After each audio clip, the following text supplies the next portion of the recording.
welcome everyone to the Salt Grain. I am your host, Holly McNamara, and not in studio today. I'm so used to talking on the radio. Here on the podcast, we have Lloyd Mendes from Somerset, Massachusetts, and he has a very, very eclectic, interesting, very distinguished background, established background that he has to share. And just to kind of show how he got into politics and what experience he has. And he's working on a lot of things right now. So we're going to get into zoning, because that's the stuff he's focusing on right now. But Lloyd has been involved in the town for a very long time. And in a minute, I'll let him introduce himself and explain his resume. But in 2016, as you all may know by now, it's when I first ran for office in Somerset, the office of selectman. Partway through the campaign, Lloyd decided, you know what, I'm going to throw my hat in the ring to make a statement. And he did. And he made some pretty specific statements, which I thought was admirable of him. And we have stayed connected ever since. He's been involved from the get-go, and even as I was an elected selectman after the election, we stayed working together, and I'll let Lloyd talk to that as well. And I'm really super focused right now on the town of Somerset and what we been through a lot in the past 3 years. It's been kind of horrific, but now I think things are looking up, and we can talk about that and kind of how Lloyd has been really working hard to get involved, and he's now officially involved, making really big decisions for the town and really putting the town back on the right track, because we weren't for about 3 years. So yeah, I'm really glad Lloyd is elected, and I'm glad he is here to tell us about it. I think it's super important. So Lloyd, tell us about yourself. Where are you from? How did you get to Somerset? And your background, and how did you decide to get involved in town? Well, my life is a loop, and I pretty much started out close to here, and 50 years later, I ended up back here. So I kind of, you could say I swam upstream to where I was spawned towards the end of my life. But I was raised throughout the Taunton River Valley. When I was a kid, I counted once that I'd lived in 17 places that I could remember by the time I reached 18. So I lived in Middleborough, Lakeville, Bridgewater, Taunton. I lived in Fall River for a while, back in 1959. I'd never lived in Somerset, so here I am now. That's incredible. So I was gone for a long time. I spent my career mostly overseas. I essentially worked away for like 40 years. But I came back 10 years ago to care for the old folks in the family, and now I am the old folk.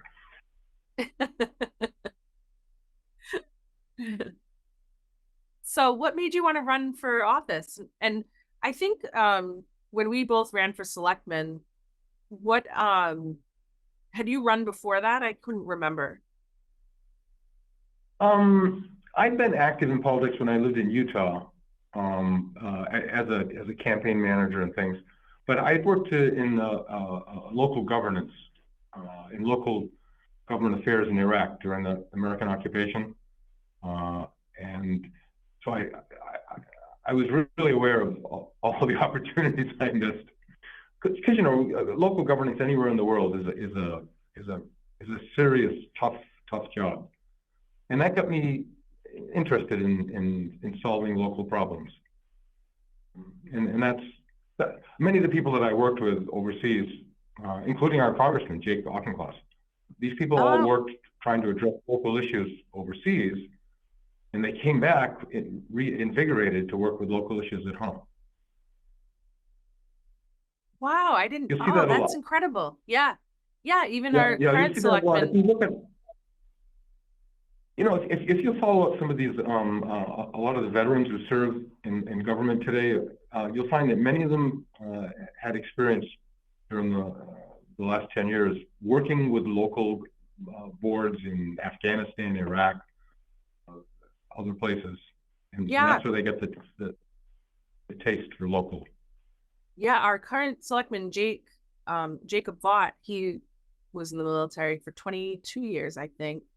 And he has experience with as a Navy contractor for a long time, working overseas on different project management and different projects and city developments and stuff like that. So that makes sense to me. And that, before I had run for office, I hadn't met people like that before, and I didn't, you just don't know. So, well, our former selectman, Steve Moniz, same thing. He's a right, veteran and now on the zoning board. right. It's awesome to see because there's so many different types of personalities that run for this office or for any office for that matter in any community. But it's really cool to see the different backgrounds and the people legitimately care about their community. I mean, we care for different reasons, maybe some of the same reasons, but it's awesome that people care and they want to give back and make a difference. And because we all live here, we want to make it the best it can be. And I think those of us who served overseas and dealing with these issues, we don't take it for granted that things will just come together. Right.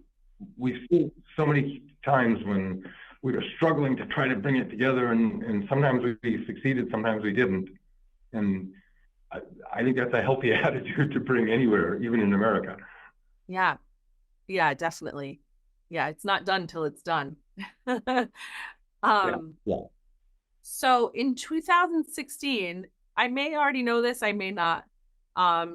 In 2016, when you decided to run for selectman, what prompted that? I think did you come in halfway through the campaign? I couldn't recall exactly when, but I know it wasn't right at the beginning. No, that's a political strategy. I always wait until the last minute to upset my opponents. Oh, okay. That makes sense. It makes it more fun that way. It is. It is. That we're makes not sense. paid to run for office. We're not what? We're not paid, so it's right. We want to get right. some fun out of it. Exactly. There are a lot of fun things you can do, as we know. But Yeah, Lloyd, yeah. tell us more about your campaign. Your campaign was very unique. So when I ran, just for the listeners, when I was first, if they watched my prior episodes, they'll know why I ran for office and kind of how it was something I never expected to do. And everyone always told me, oh, the best way to win an election. Now, mind you, I just moved from Silicon Valley where I was in Silicon Valley when Uber launched. No one knew what it was.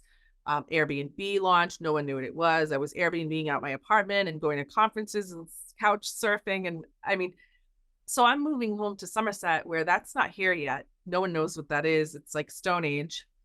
And so everyone told me to win an election, it's grassroots. Like you have to go door to door. That's the only way to win an election. And I was like, no, there's got to be some automated shit I can do or send some emails or, coming from Silicon Valley. I'm like, there has to be some software, like something. Well, there is software, but everyone is right. The only way to win an election is the grassroots way, door to door, that's the way. Now, Lloyd was so steadfast in going door to door. He worked so hard, like harder than me, harder than anyone. And I remember being like, holy shit, like this guy just started and he's already gone to all the houses in town. But Lloyd also didn't want to spend any money just to prove a point. Right? I mean, do you want to talk about it some more? I can't speak to it. You can speak to it better. Yeah. Because my legend is already growing far beyond reality. First, I wasn't really running to win. I remember that. I knew that I wouldn't win, and I did. And the reason I ran was to force the town to talk about the closure of the power plants, the closing of the old industries.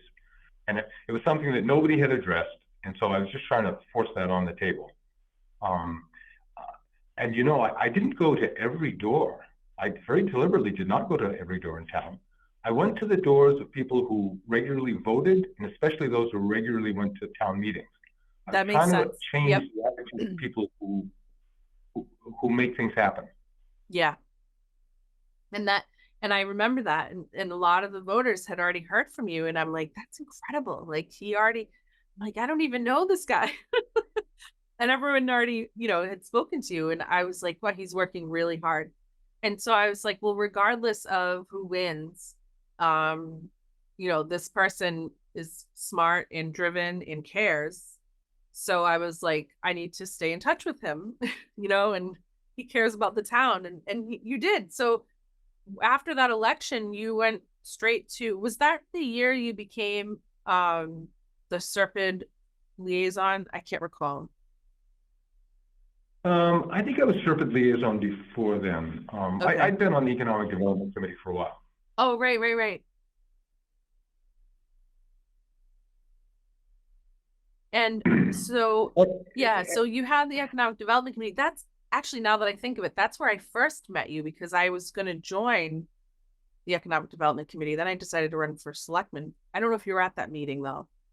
I was with Scott LeBeau and, and a few others, but yeah. So after that election, you were still the SRPEDD representative, which explained to the listeners what that means. So it's important.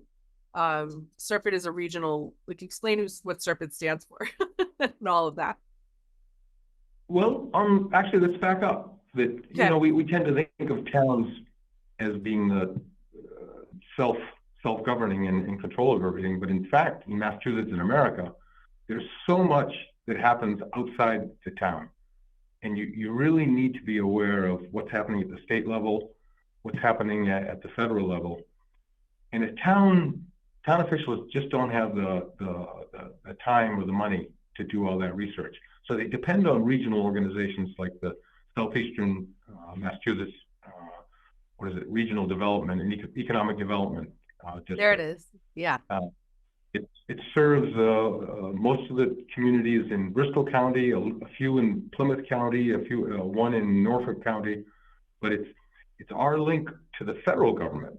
Interestingly enough, it doesn't link us so much to the state. It links us to federal agencies like the Commerce Department's Economic Development Administration. Mm-hmm. When we were kids, we learned that America is organized at federal, state, county, town. Right. But in fact, it's not always like that. There are many cases where it's not like that. And the older you get, hopefully the more you learn how the system works. Right, right. And so SRPEDD, we're working with them even now. And so you just say it one more time, what it stands for. Okay, here, I'm gonna have to shut my eyes. It's the Southeastern Massachusetts Regional Planning and Economic Development District. There we go. I can open my eyes now. Good job. See, I do that too. I have to close my eyes. Yeah, so they are great. They're great to work with. And they are managing exactly what the name states. It's kind of self-explanatory. They manage the projects in this region to promote economic development. And as an elected official, I was on SRPEDD. I was there. I would attend the meetings, and and that's eventually. You weren't not just as an elected official, Holly. You were chosen by the other towns. There were very few seats available for what you did. That's right, because the representatives of the other towns, they had confidence in you and they voted for you. That's right. I forgot about that. Was so long ago. I forgot. That's right. And then the transportation entity of it. Oh my God, I'm already forgetting. I am already forgetting. Not JTP, but the SMMPO. Right, and that's, but understand these acronyms that they're not so important. The important thing is that they are our way to, in a semi-official way, to interact with federal agencies and with state agencies. Right. So, for instance, the transportation side of it, all those hard to pronounce acronyms, they give us some say on how Massachusetts Transportation Department will spend money that it gets from the federal government. Yeah. Yeah. And it's important for us to get in and play that game, because if we don't play the game, the money just goes wherever, you know, but frequently those bureaucrats at the higher level are very competent. I have great respect for them, but it doesn't hurt for us to say what we'd like. Yeah. And they're working with us. You know, they're good. They are working with us, yes. But Yep. they'll only work with us if we go to the table and work. Right. And if we don't ask, the answer is always no. So you have to ask at least. Right. Yeah, it doesn't hurt to ask in that type of project. So so Lloyd's been heavily involved. I remember when I was first elected, he showed, now speaking of the region, I mean, we know a lot about the region from SRPEDD and what we just explained, but on the local level, with the closure of the power plants, one being in 2010, Montauk, and the second one being Brayton Point in 2017 or 18, 17. So the year after I was elected. So Lloyd had created a map diagram with varying size circles to show the commercial, because there's obviously residential tax, but Lloyd was showing the location and the size, the contribution percentage wise, and the circle size would depend on the percentage of taxes that the portion of taxes that they promote or contribute to the commercial tax. And it was very telling. It was, I mean, Somerset relied almost 50% on these power plants. Lloyd was thinking about this long before. I remember you at one of the hearings to promote clean energy. It was a long time ago. It was at the AMBETS, I remember, and the environmentalists did some presentation about offshore wind and clean energy and stuff like that. And I remember there was a lot of pushback from the audience. I didn't know, there were a lot of people there. I really was just fresh learning about this stuff, so I just listened. But I remember like people were trying to save coal. And I was trying to save coal at the time too. Yeah. I'm not. It's important for a local government official to not put his finger on the scale. If an industry is obeying federal and state laws and our local laws, then I'm not biased against any industry. I agree. Yeah, I totally agree. And I remember pushing to try to get an approved feasibility study to see if the town could buy the plant, but that was just financially not feasible, so that never worked out. But it's so complicated, that whole industry. But anyway, so Lloyd, I remember he was there, he was advocating for the, you know, the power plant and the closure, and the diagram he drew showing the tax percentages over, and I still have that map that you made. I think you updated it again at one point. You know, I made that map more to warn the voters. Yep. But at that point, I accepted that the power plant was going to close. And right. I wanted people to realize, listen, your taxes are going to go up if we don't bring in new industry. Right. You've taken for granted the power plant for your whole life. Right. You know, you go to a town meeting in Somerset and people just take for granted that they've got that oomph behind them. Yeah. All that wealth. And it's like we're Kennedys who had a trust fund, and one day our lawyer says, hey kid, your trust fund is dry. Yeah. And it's like, no, that can't be true. I have a trust fund. Right. Right. And Lloyd has stayed so straight and narrow on the course, is not veered off the course. He lives down at Brayton Point in the neighborhood where I wouldn't even say it was a majority of the neighbors, but the group that they formed, Save Our Bay Brayton Point down there, I wouldn't say a majority, but a very loud group that made it feel like it was a majority. If you didn't completely align with their agenda, which was to oppose any and all development at Brayton Point, then they treated you like the devil. And there were police reports. I don't know if you want to talk about that, Lloyd. I kind of touched on it. At one No, point. not really, because it's the same problem all over America. That Yeah. every neighborhood is up in arms if something's Yep. going to be done in its neighborhood. It's no different here. Yeah. Yep. But Lloyd, Now, you stood your ground, and not many people do that, you know, and you were brave, and you said, no, we need to promote development, smart development, which is coming at this location. And you were very smart about it. And people, those neighbors were so nasty to you and me and so many other people, you know, and I just want to thank you and recognize that, because not many people have the courage to do that, what you did.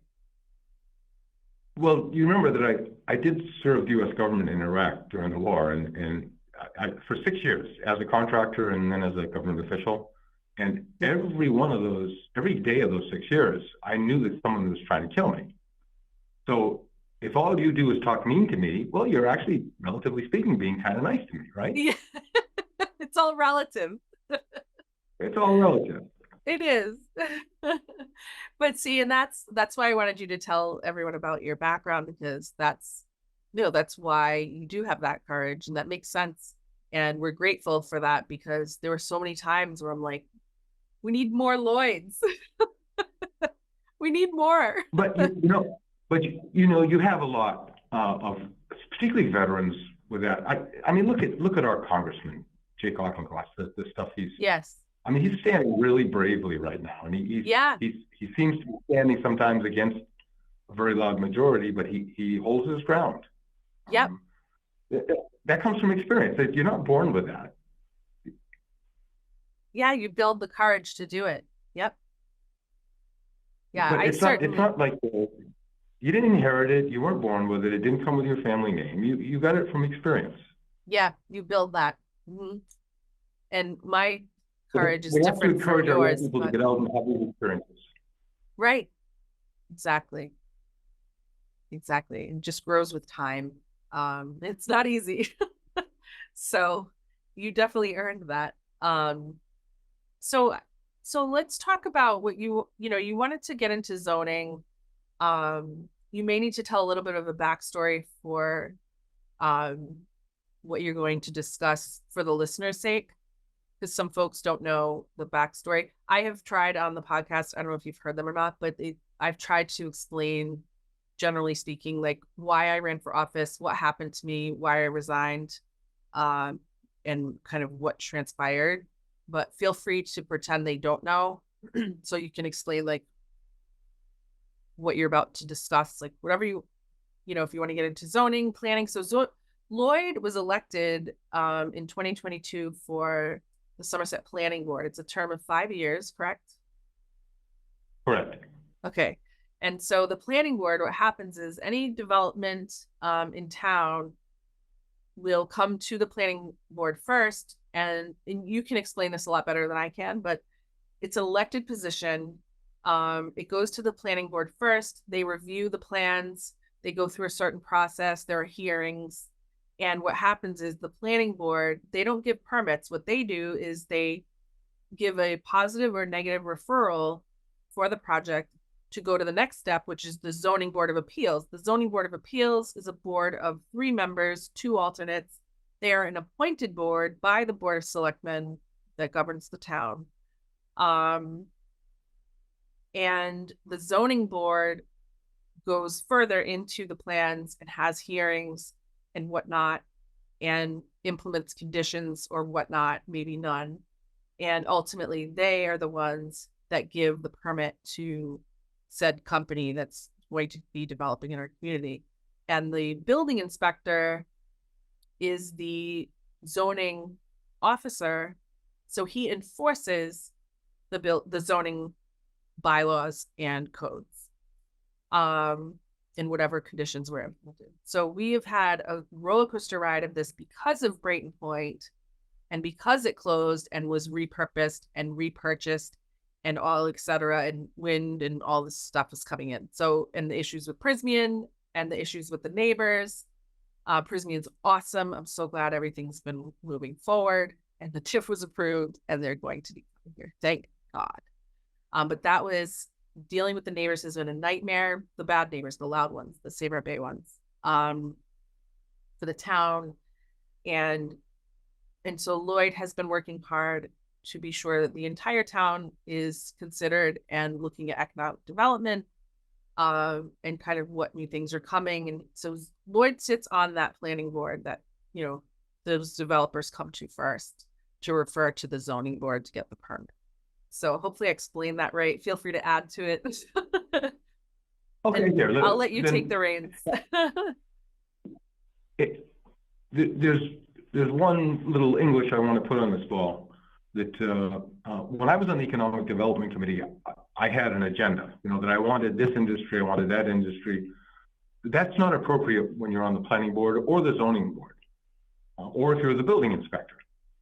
In those situations, you're morally, legally obliged to enforce the law, but to do it in a sensible way, not to do it in a nitpicky gotcha way, because the courts won't accept that. You know, the towns do have leeway, planning boards do have leeway, but they're expected to exercise that leeway within the law. Right. So it's not that I mean, it's true that history will record that I defended Prysmian, but I only defended Prysmian in the way that I defended any other applicant who comes before the board who's in the right. You're not an elected official that's campaigning for, you know, something. You know, you're black and white. It either follows the law or it doesn't, or we need to make tweaks. Well, okay, but again, that's not exactly true either, because our own laws tell us, and the state law tells us, that the planning board has the right to waive certain, and waive is maybe not the correct term, but the planning board and the zoning board have leeway to leave out certain aspects of the law if they contradict. Okay, that makes sense. Yeah, you have jurisdiction. It's a good job. It's a serious position. Yeah, you know, you have to exercise judgment, and the courts have traditionally struck down towns if they play the gotcha game. Because you can play gotcha with anybody. Yeah. And if you're in charge of the checklist, you can say, "Oh, I'm sorry, no, you didn't meet item 25A, subparagraph 112. So therefore, you fail. Go away." The courts don't allow towns to play that game. We're expected to implement the law in an intelligent, reasonable way. Yeah, and use discretion. Now, of course, when you have discretion, you can abuse it. But for that, we have the courts. Everyone has the right to appeal to the courts. And I try to contribute to decisions on the planning board that will withstand appeals at the courts, because I think it's kind of embarrassing if the courts slap down something that you decided, right? Because it implies that you didn't do your job right the first time. Yeah, or it was like a vendetta or something silly. Yeah. Yeah, I mean, you can't be guided by that. I believe that the decisions we made on Prysmian, when you look at them overall, that they will withstand challenge, that they were made in good faith, that the exceptions we made were within our prerogative, our legal prerogative, under the town bylaw and under the state. Because the state also has a lot of control over what towns can do. Now, I should know this, but I am questioning myself. So when you say you're upholding the law and you have discretion to make certain decisions and implement certain concessions, I guess you could say, do those always have to go through the zoning board next? Well, no, because don't forget, for plan development, yes, because the zoning board is the final decider on those. The planning board just has an advisory role. But for many things, the planning board itself is the permit granting authority. Like if you want to build an in-law apartment say if you're your mother, let's say you know, you want to add an apartment out of your current apartment, out of your current home, so that your mother, as she gets older and she doesn't want to live alone, she can come and stay with you. You'd have to come to the planning board for that. And it And doesn't we go to would, zoning. it does not go to zoning. Oh, okay. If you want to build a business at Slade's Ferry as an overlay district, you'd come to the planning board for that. That would not go to the zoning board. Okay. Yeah, and those things I actually never quite knew. Well, believe me, there are things I don't quite know still, and I'm learning every day. There's so much. Local government is, as it should be, it's a complicated thing. Yeah. Like somebody like Gary Simons, the chairman of the planning board, he knows these things backwards and forwards because he's done it. He's dedicated his life to doing it. It's really awesome. And that's why I feel like he is. I believe in term limits, but at the same time, I feel like terms should be longer because there's just you need time to first learn and then implement, you know, and you know, I'm at the point now where there's still stuff I should learn if I ever needed to run again or something. But like, yeah. So I think it's great that your term is 5 years because it's such a crucial, you need that institutional knowledge to know you're not reinventing the wheel and you've already been there and you're, you know, you're not wasting time. I'll be 75 when this term runs out. I would be very surprised if I ran for re-election. Yeah. There's no way you're over 70. Yeah, well, look at my eyes, my teeth, my joints. I'm definitely feeling it. There's no way. Well, that's amazing. So what would you like to tell the listeners? Like, what do you want the universe to know?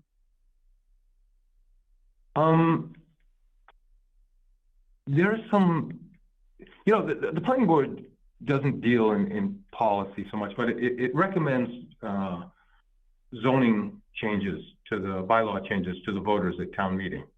That's our one role of big picture thinking. Normally we're just bureaucrats. You know, you come to us for a permit and we critique it line by line and then we stamp it. But the one place where we do have a vision, hopefully, is when we go to the voters at town meeting and recommend changes to the bylaw. So I want to talk about the really exciting things on the horizon. Cool. Well, can I first say, I'm excited that the planner role passed and we're going to be getting a planner. That's true, but don't forget, a planner, if the town doesn't have a vision, right, the planner can have a very frustrating job. Right, you're right. So go ahead. You know, we've seen that in the past. We've seen that in the past. Tell us the good stuff. Okay, two things. First, the first thing you've already seen us work with, Prismian down at Breaking Point is part of something bigger. There's an interest in industrial investors in the coast, and we have a coast. We have deep sea maritime access just off our shores. Our tiny town has an amazing gold mine of a coast. It does. But not in many industries. It's really the offshore wind industry that has shown this interest. You know, I mean, I'm the last one in the world to want to have a scrap metal pier down at Breaking Point because it doesn't bring us much in taxes. Right. I wouldn't want Toyota to bring in cars from Japan and offload them in Somerset either, because you can't charge for cars that are in transit. You can only charge for the blacktop. Right. You know, they wouldn't pay us much in taxes. Yeah, and even Montauk, people forget this, but Montauk, the owner, Billy Tebow, he came to us when I was in office in like 2018, right after the power plant the other Breaking Point closed. Montauk's obviously already closed. he came to us and he's like, I want to bring in a scrap metal company. And we were like, no, but we couldn't really say no, because if it passes all of the laws, like there's nothing, you can't say no, because the courts will be like, you have to say yes, because there's nothing wrong with it. But I remember that's before any of the stuff at Breaking Point started. And I was like, oh my God, he wants scrap metal. So we had looked into it then, and I was like, all of us were like, oh God, what is he thinking? And eventually he just didn't bother, thank God. But then it turned into Breaking Point, whatever. I don't even know. But I wonder if it went from him to But you're them. right. Yeah. But But our what hands you're are saying tied. is, yeah, And it's good that our hands are tied. right. You know, Aristotle said it, that the best way to be governed is by law and not by men. It's true. You know, we are constrained by law, and that's good. It doesn't always give me the results that I want, but it's better to be in a system that's constrained by the law. Right. So it's not constrained by emotion.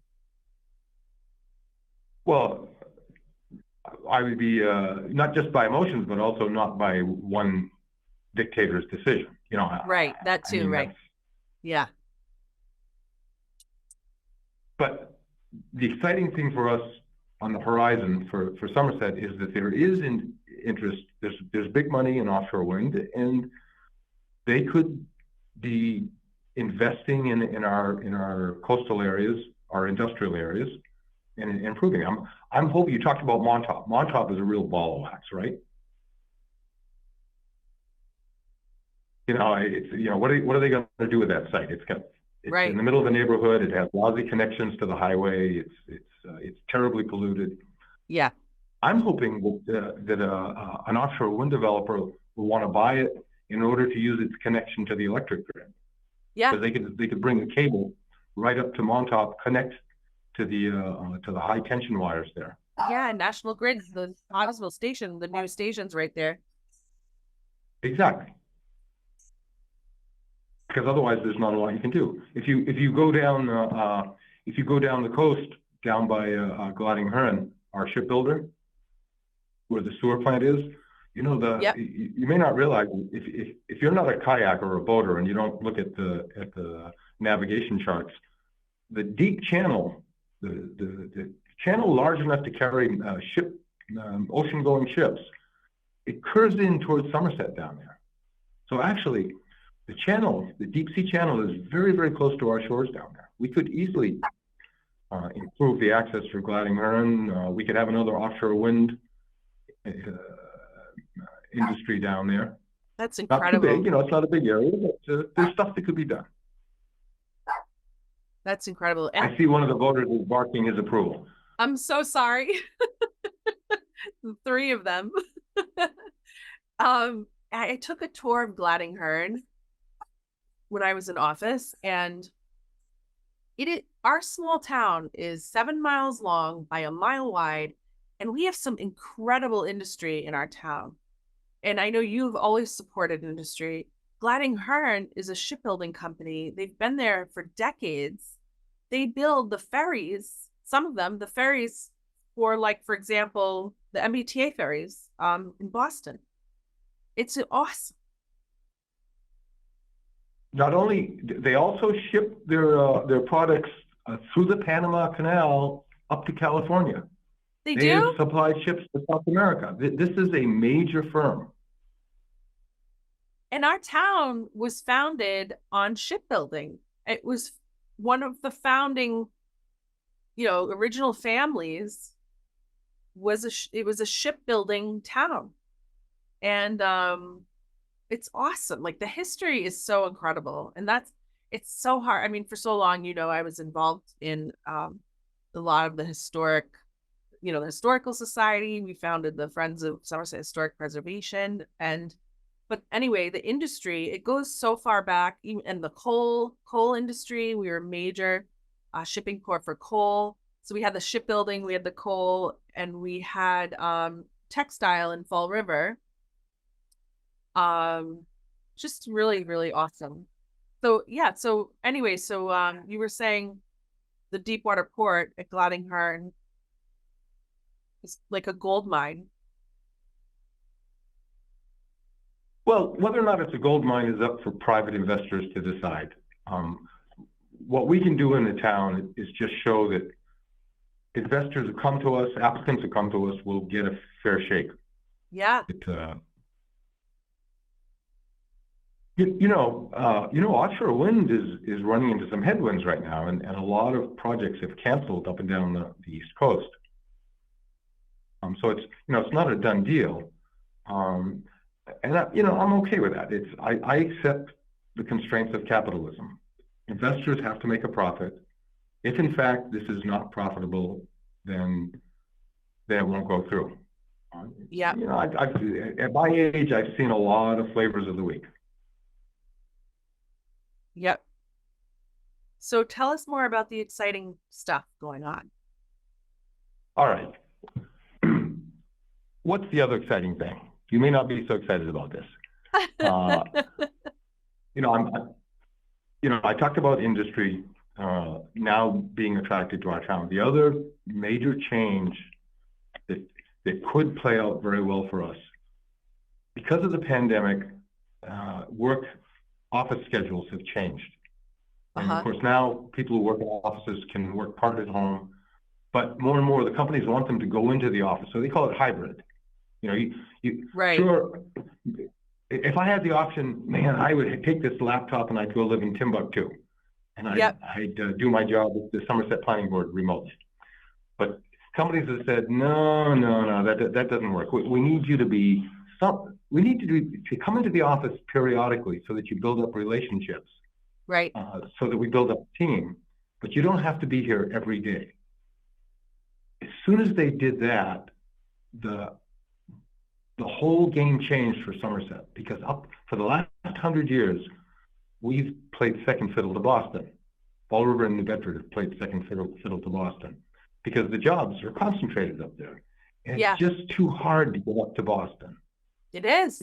Boston, it's just a little bit too far. You can do it, but it's not comfortable. You end up spending, if you drive every day, I used to drive every day, you end up spending 20 hours a week. Okay, and how many hours did you was a typical day commute? Is that, in other words, a 5-hour commute? You work 5 days a week? It was a 2-hour one way at the most. It was about 2 hours one way with traffic. Okay, well, suppose the pandemic had happened back then when you, not that I would wish this on anyone, but suppose hybrid work schedules had begun back then. So you had to do essentially a 4-hour commute, 2 hours up, 2 hours back, maximum. Yep. Multiplied by 5 days a week, that's just too much. It's impossible. It's a but lot. Suppose you only had to go into the office 1 day a week or 2 days a week.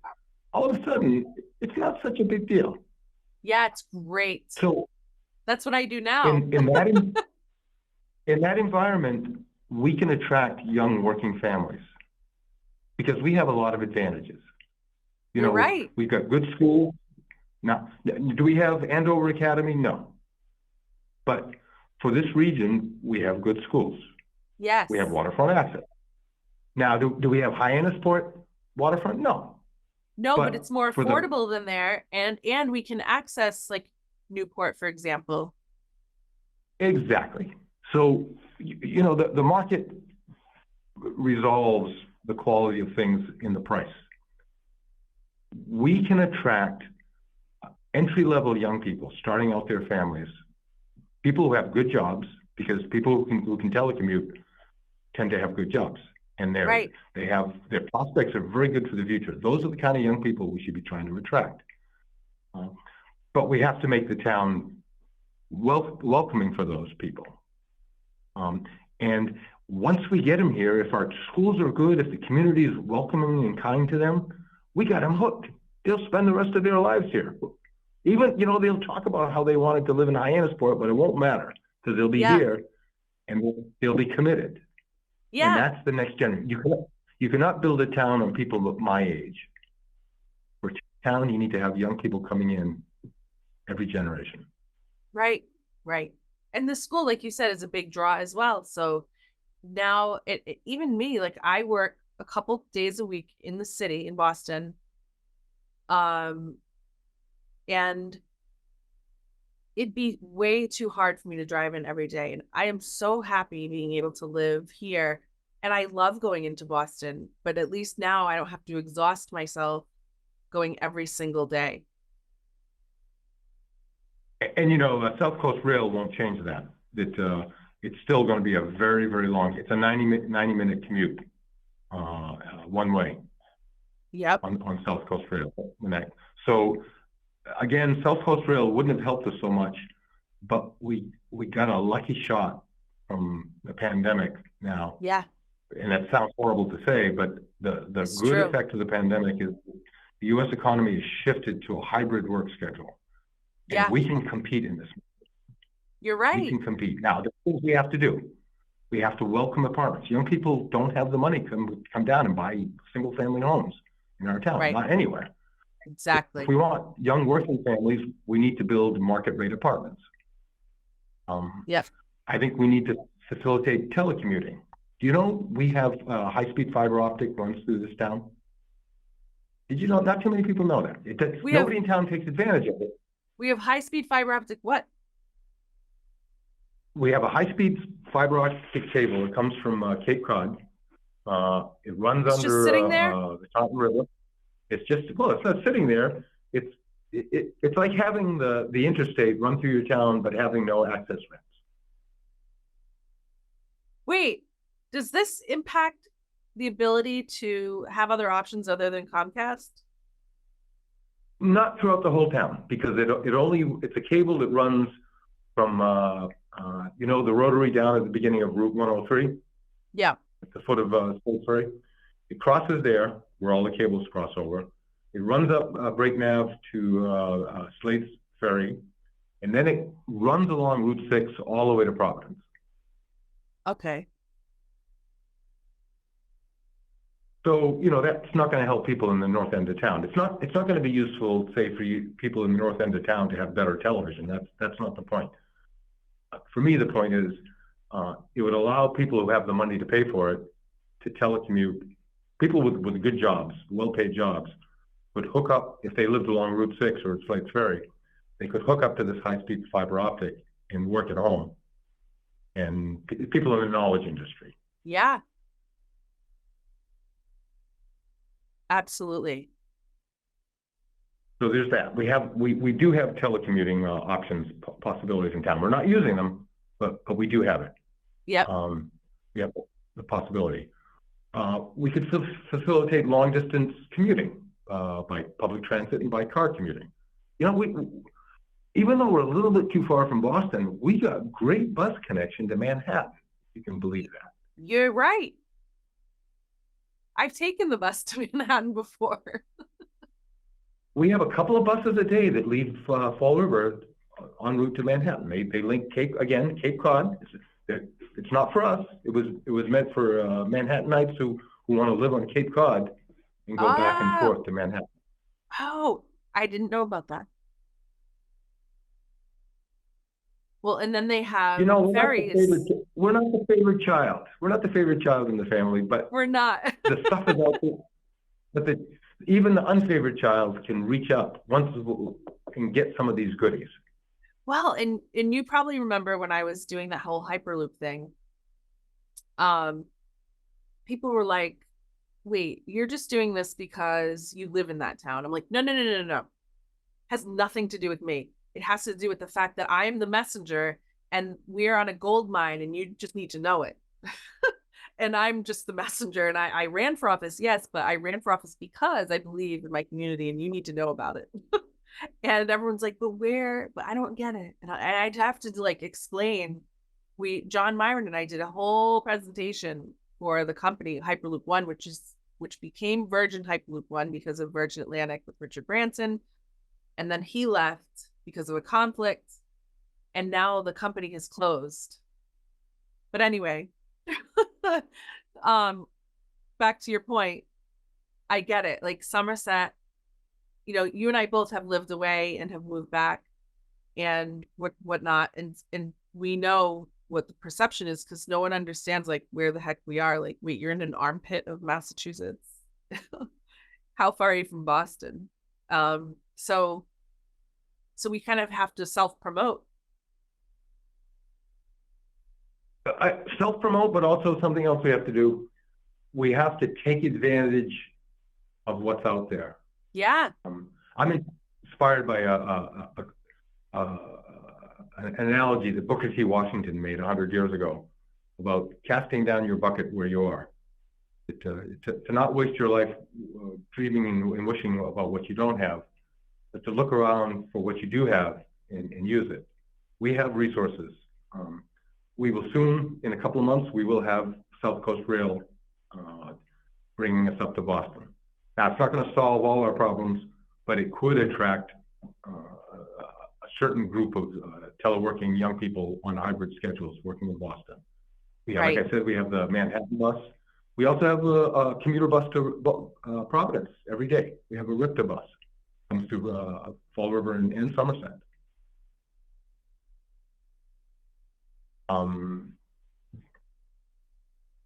Now, remember me now, I'm the guy who attended the coal plant. I'm not against automobiles. You know, I want to encourage transit, public transit, but I also want to make it easy for people to take their vehicles. The south end of town actually has very good connections to Boston and Providence from Route 195 and Route 24. Now, again, it's not so convenient if you have to work 5 days a week in Boston, but if you only have to work 2 days a week in Boston, commute is not so bad. Yep. Yeah, it's exactly, and that's what I do. It's exactly what I do. Because like I said, of driving in every day, I was just so exhausted. I didn't have time for myself.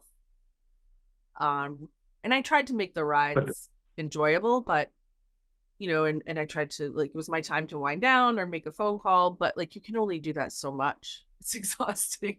So I agree with you. It's like really exciting. It's real exciting that these things are happening. Now, the thing is, though, we still have to improve our game on other aspects. If we're going to attract young people, they have many choices. There are many beautiful communities in this state, from all the way from here all the way up to Boston. Yep. And God love them. I wish every one of them success. We're in a good competition. It's a competition that should lead us, each community, to try to make itself better. Yep. The ways we can make ourselves better is to accentuate our strong points. We have waterfront. We should try to develop that to make it more accessible for people who can't afford to buy a home right on the beach. Exactly. You know, with rising, whether sea levels rise or not, we know that storm intensity is increasing. Right. It's going to become, and we know that insurance rates are increasing. It's become more and more difficult for people to buy homes right on the water. Well, Somerset and Fall River, because we're in such a steep area, we're built for this new world. You know, you could live not too far from the coast and yet be up high away from floods. That's a really good point. All we want you to have access to the water. You should be able to walk down from your house 10 minutes to the water, grab your kayak off the kayak rack, the public kayak rack, you know, go out to your mall out in the river. You know what is so painful to me? What's so painful to me is that our planner, our town planner at the time, Nancy Durfee, she was working on that. Kayaks, bikes, access, the access ways, part of the master plan, even skating at the marsh. Little by little. Yeah, she contributed.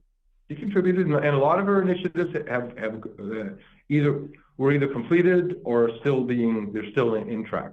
Oh, good. Well, thanks to you. No, not just thanks to me. In general, things that happen at a town level are done. Many people pass the ball. Mm-hmm. It's a relay race. Uh-huh. Yep, it is. Well, I'm glad you're here. And I do miss Nancy Durfee, but We will You know, move Nancy on. went on to a very good job, She town did. planner. She did. It's I'm going to so be tough happy for for us her. to, well, I mean, the market is in her favor right now. It is. It's going to be tough for the town to hire a town planner because there's so much demand for them now. Yeah, we need it bad. We better treat them right. Our reputation right now after the past 3 years isn't so great. We had a hard enough time finding a town administrator. That was crazy. But even if we had the best reputation in the world, um, with so much federal money out there for small towns, Yeah, for communities in general, every town now needs a town planner. right, right. Every community in America needs a town planner. Right, right. And we need someone that's the professional to manage the funds. I know when she left, the state was like, we're not giving you any grants. Like they told her, they said, well, if you're leaving, we can't give the town any more grants. Who the hell's going to manage it that we trust? So she had all the relationships. She was so amazing. Oh, it's so sad, but Well, I mean, there are ways you could get around it. I mean, we there are could work more ways. closely with SRPEDD. Yeah, You there are know, SRPEDD ways, often but will, SRPEDD will provide local planning on a fee basis. yeah, yeah. So Oh, that you yeah. don't have to have your own plan. Right, You know, right. there's things you can do. We're not just going to close up shop and go home. No, no, no. And she was working with Serpent as well. Like they've always been involved, and they've been recommending a planner since like the 80s. So they're happy. They were happy when we hired her, but no, they're wonderful. So I'm just glad. That's good to hear, and I'm glad you're on the board, and it took you a couple tries, and you did it, and super glad you're there. So our town has You know, if we have time, I'd like to talk about a few more things, yeah, changes on the horizon. yeah, go for it. Um, and the reason I want to talk about them in a positive way, because people may have negative feelings about them. Okay. And I want to accentuate the positive here. Cool. You know, when South Coast Rail comes in, it looks like it's going to be fairly soon, next couple of months. That station is beautiful. Well, okay, but it's going to come with a cost for us. We are probably going to be required to comply with the MBTA communities law. And that's a law passed a couple of years ago to force towns that get MBTA service to zone for high density housing. Oh. Much more dense than we've ever accepted before. Oh, right. Okay. And towns have fought this throughout Massachusetts. For the last year, there's been a lot of hair pulling and teeth gnashing, but the state has doubled down. The Attorney General has said she'll prosecute towns that try to wiggle out of the law if she thinks they're doing it for discrimination reasons. The state is withholding funding to towns that refuse to comply with the law. So my feeling is we should comply with this law when it's extended to us. Yeah. Probably will be. Yeah. Now, this is more dense housing than we've ever dealt with. The highest density we have is down at Slate's Ferry. We allowed 8 units per acre. And we thought that was like radical, right? Well, the MBTA communities law requires towns throughout Massachusetts that have transit service, MBTA service, to zone for 15 units per acre. Okay. That's so twice double as anything we've ever allowed in the past. Yep. They require towns to do this over an area of 50 acres minimum. That's Where's a lot the space? I'm sorry? Where do we have the space? Okay, you don't have to build it. You have to zone for it. Okay. You have to say to an investor, hey, look, it's your problem. If you buy the property, you can build these apartments by right. I see. We can't stop you. We can't stop you as long as you're complying with the law. Oh, that makes sense. Now, of course, in the state law, this zone is required to be as close as possible to the MBTA service. And the current law states that the high density housing must be within half a mile of an MBTA station. well, in our case, that's impossible because we're separated by the Taunton River. So there's no part of Somerset. It's land that's within half a mile of the MBTA station. But the Right. closest area by road would be Slate's Ferry. Right. It's also the only place that has transit service right now from Serta Bus, the regional transit system. Right. So I Right. Right. suspect when we go to the state's probably going to say, look, the most logical place for you to put this is Slate's Ferry. And I think we should go along with that. Yeah. So it would be like an overlay won't- district, It'll be like an overlay district. and we could have like mixed use still. We could just develop up like in Henderson, Nevada. Well, you know, you don't have to build that high up. You don't need to go beyond the town's current height limits. The town allows in the business zone allows buildings to be 4 stories high. Yeah. Yeah. And that's enough. That's more than enough. You can easily fit 15 Yeah. units per acre. Yeah. in a That'd be 4-story great. building. So I just I want people, the voters, to realize that that's coming down the pike. They're not going to ask our opinion. That towns have fought it across the state, and they were all pulled back into line. The state It's is happening. It's happening. It's just something you have to expect. Yeah. The other thing happening, I don't know if you've noticed, but Governor Healy put in a bill this year to allow mother-in-law apartments by right everywhere in Massachusetts. No way. Way. That's cool. That's good. Now, you know, we do have mother-in-law apartments, but you have to come to the planning board for a special permit, which is normally not a problem. But What about like what about so the mother-in-law apartments, those aren't necessarily like in your basement or your first floor. They could be like a separate tiny home on your land. they can be, yeah. There are all sorts of ways to do them, but the important thing is that it's owner occupied, that you, the owner, live in one of those units. Awesome. So it's not the same thing as a 2-family lot, as a 2-family building. Okay. That's awesome. Now we already have that in our bylaw, but the difference is in our bylaw, it's only for parents and children. Okay. So for example, I expressed an interest in having an accessory apartment when I was chatting on the planning board, and they said, no, we won't give it to you because you're single. Your parents are dead and you don't have any children. Right. And that was legally the only way you could get one. That was legally the only way to get one. And I said, Right. well, that's not fair. And they said, well, it doesn't matter. That's the bylaw.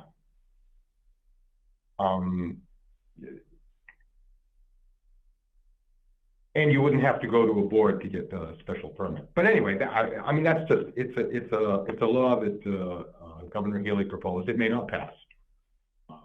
Yeah, But that's it's something great. on the horizon. Now, the other thing that it may come as a surprise to you, a law that passed 2 years ago, 2-3 years ago, you no longer need a supermajority in town meeting or on planning boards if you're trying to change housing to be more dense. You know, currently any zoning Like a changes, you need a 2/3? supermajority. I need a 2/3, right? Yeah, it's the hardest thing. I remember Governor Baker saying we're going to try to get rid of this 2/3 requirement. This is too hard. He did. Oh, he did. Succeeded. I was wondering about But- that because I heard him say it at the MMA conference, and then I didn't know because we were still voting on 2/3 for everything. So I'm like,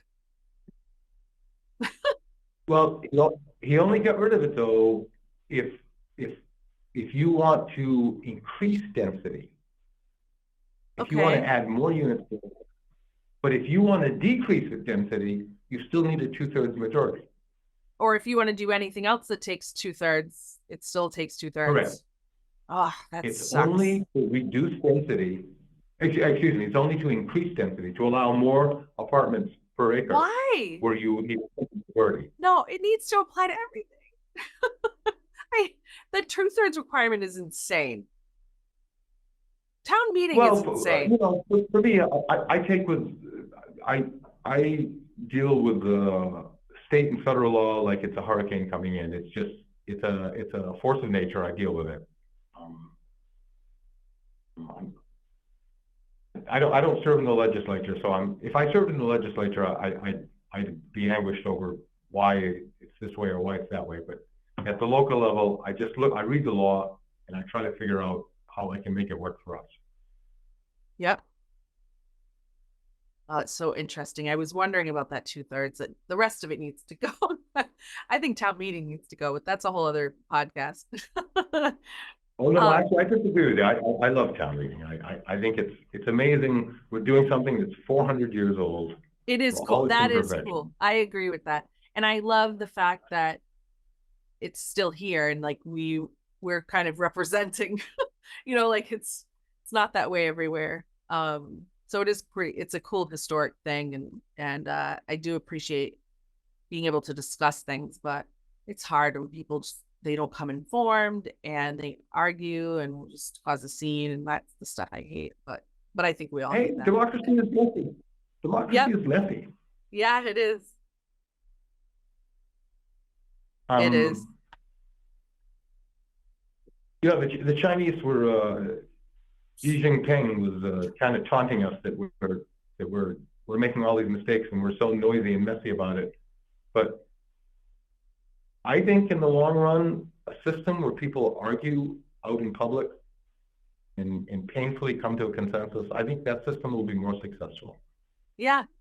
Well, it's kind of like going back to our original discussion about grassroots, pounding pavement, talking to people in person, shaking hands, like winning an election that way. It's the same thing. Well, yeah, but maybe it's for a different philosophical reason that yeah. The hope is that all those people will work for a greater good. Right. That they won't just go and vote frivolously, just whatever the whim is at the moment. That they anguish about. I lost a major vote. I lost many major votes at the last town meeting, and my friends came to me later and said, "Lloyd, I listened to you. I really gave it a lot of thought, and then I voted against you." Yeah. And I respect that. That is the way our system works. Right. They weren't nasty to you. They were respectful. But I don't just mean because they were nice to me. What I mean is it's a healthy sign. Right. Right. We have a good, healthy system. We need to work harder to support it. Right. But we shouldn't be ashamed of our system. We should work hard to make it more efficient. Somehow. Here's my dog. He wanted to come say hi. It's Charlie. I don't think it'll never be as efficient as a dictator. You remember? Are you old enough to remember Zhou Enlai, the Chinese not prime minister? I don't know. He worked under Mao Zedong. The guy was a genius. The guy was a genius. There's no question he was a genius. He was like this wise philosopher dictator.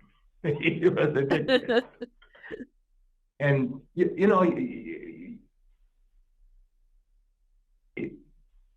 was as admirable as he was.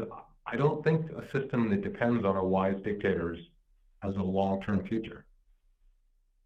I agree with that. We can have idiots in a democracy, and we'll self-correct. Sometimes it's hard for a dictator to self-correct. Yeah, no, listen, there are no guarantees in life. There are no guarantees. That's true. There are no guarantees. But the point of my talk here with you today was, I admit I had a secret agenda. I had a list of talking points, and I wanted to get across the feeling that the future's coming up on us hard, but it's positive, and we can work with it. Yeah.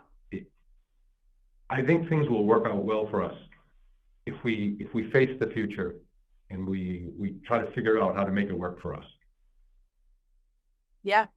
Some of these changes are painful, but they're going to be good changes for us. I'm convinced. Yeah, I agree. And that all sounds, it's all wonderful. And it's going to bring economic development to the area. It'll bring new blood to the area. It's almost like the vein, our vein to the heart in Boston was cut for so long. So now we're getting that back. We'll have more blood flow and it'll be good. And I think, it sounds like good things are happening and in town. And I actually emailed the town administrator today. I had some questions. But no, things look good. I'm really glad to hear that. I thank you very much for inviting me. Yeah, of course. Thank you for coming. I'm so glad I was able to catch you and we could just chat and get it on the podcast and put it out there. Well, just watch this space. There's read the paper. The Boston, the Fall River Herald News has good coverage of us. George Austin, his Facebook page has good coverage of us. Yep. WSAR has good coverage of us. They do. Radio station. Well, yeah, they do. They would call me all the time. They were wonderful. People complaining about a news desert in America, not in Somerset. You're right. Yep, you're right. And as much as we all hate it, we do have social media, but it's there. Listen, people used to hate newspapers too. When newspapers were very controversial back in the day. Really? But if you're interested, if you want to know what's happening, there are plenty of ways for you to find out what's happening in this town. Right. You're right. You're right. And you just have to pay attention. and SATV. And I do encourage people, I encourage people to think about public service if they have the time. We need more people in the pipeline willing to step up and serve. It's hard because most people and a lot of communities are having trouble finding people that are interested, smart people, like good people that want to run for office or volunteer. It's just so hard these days for so many reasons. But, I think if you and I and people like us keep speaking up and showing that, yes, it's scary, but we have each other and you just have to work together and stick together. And it's actually very fulfilling for me, at least. And listen, even if you get burnt out after a term, you will have done your bit to push the ball forward a little bit. There's no shame in running a relay race and getting tired and passing the baton to the next runner. It's like right. It's like Seth Godin says, know when to quit. Just you got to know when. But our towns in Massachusetts, they depend on people running for local office because so much of how the state is governed depends on local boards. It's true. Just can't happen. If the Conservation Commission doesn't give its recommendation, if the Planning Board doesn't give its recommendation, there are things that the state can't do at our level. Right. The schools need to have local committees. When local people don't step up and serve, and pretty much in these thankless tasks, local governance could grind to a halt. It's so true. It's so hard. And you have to have, as slow as things go, you still have to have a sense of urgency.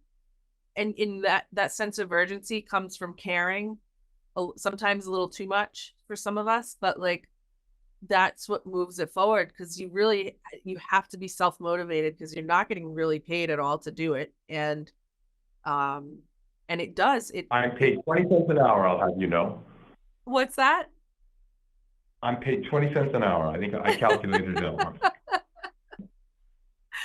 once. It's so crazy. And so, and that's the thing, we just, it's just so much work. And, that's the frustrating part, is that people don't realize how much work it is.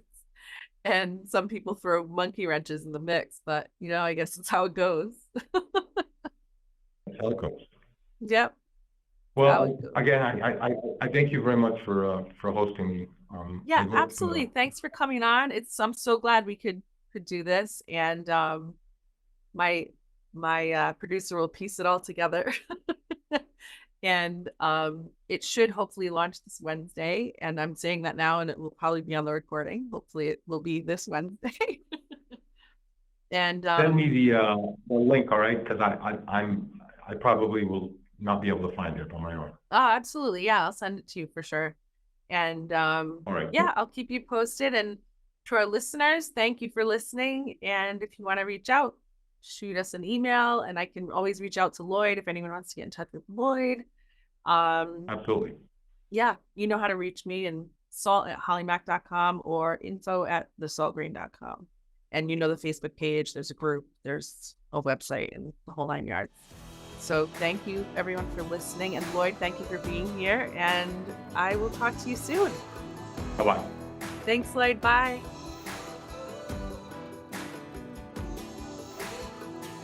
The Salt Green is a podcast where politicians stop pandering and start getting real.